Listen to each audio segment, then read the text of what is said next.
आज हम इस वीडियो में जानने वाले हैं कि ये जुआ खिलाने वाली कंपनी आखिर पैसे कैसे कमाती हैं। जब इस खेल से लोगों को लत लग रही है, लोग बर्बाद हो रहे हैं, लोगों के बैंक बैलेंस खाली हो जा रहे हैं, तो इसे गवर्नमेंट बैन क्यों नहीं कर देती। जो इन ऐप्स पर टीम बनाकर खेलते हैं उनका क्या फ़ायदा है, कहीं गवर्नमेंट को टैक्स की लालच तो नहीं होगी। आज होगी सभी मुद्दों पर बात, तो चलिए वीडियो को स्टार्ट करते हैं।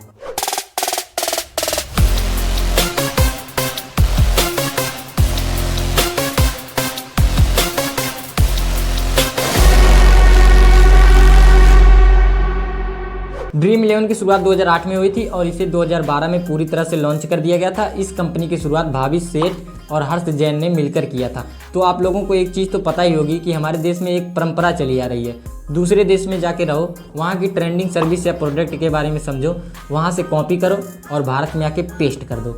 इसी बिजनेस मॉडल से ड्रीम इलेवन भी बना है। अब इस पार्ट में जानते हैं कि जुआ खिलाने वाली कंपनियों के बिजनेस मॉडल क्या होते हैं, एकदम सिंपल भाषा में।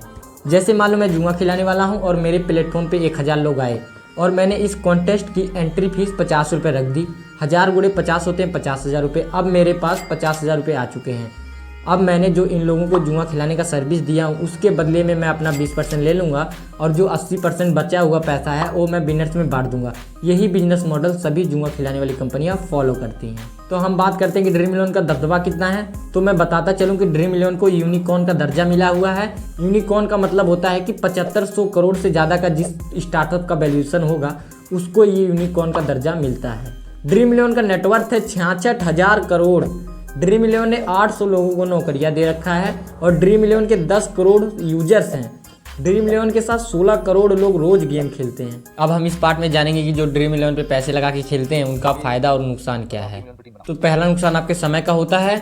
जब तक मैच खत्म नहीं हो जाता तब तक आपका दिमाग मैच पर लगा रहता है। तो दूसरा सबसे बड़ा नुकसान ये है कि आपको इसकी लत लग जाती है और आप अपने सारे पैसे गंवा बैठते हैं। तीसरा सबसे बड़ा नुकसान ये है कि आप हर मैच में सोचते हैं कि अब की बार मैं करोड़पति बन जाऊंगा, लेकिन आप हर बार रोडपति ही रहते हैं और इससे परेशान होकर कई लोग डिप्रेशन में चले जाते हैं।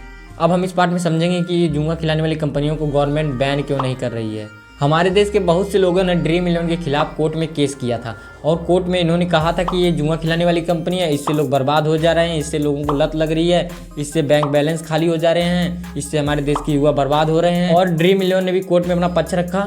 ड्रीम इलेवन ने कोर्ट में कहा कि ये गेम ऑफ स्किल है, इसमें आप खिलाड़ियों के पिछले डेटा देख सकते हैं और पिच के कंडीशन देख सकते हैं। और ड्रीम इलेवन ने कोर्ट में अपना दूसरा दलील ये दिया कि हम प्लेयर्स को ये ऑप्शन देते हैं कि आप दोनों टीमों में से एक टीम में से 7 प्लेयर और दूसरे में से 4 प्लेयर ले सकते हैं। अगर हम एक टीम पर पैसे लगवाते तब ये जुआ होता। हम तो दोनों टीमों में से प्लेयर्स चुनने का ऑप्शन देते हैं, तभी तो ये जुआ नहीं है, एक गेम ऑफ स्किल है। और कोर्ट ने ड्रीम इलेवन के पक्ष में फैसला सुनाया। तब भी हमारे देश में कई राज्यों में फैंटेसी गेम खिलाने वाली कंपनियां बैन हैं पूरी तरह से। हमारे देश की गवर्नमेंट फैंटेसी गेम खिलाने वाली कंपनियों को कभी बैन करने वाली नहीं है, क्योंकि हर मैच में जीतने वालों से ये 30% का टैक्स लेती हैं। क्योंकि ये टैक्स लॉटरी के श्रेणी में आता है, इसीलिए ये टैक्स 30% लगता है।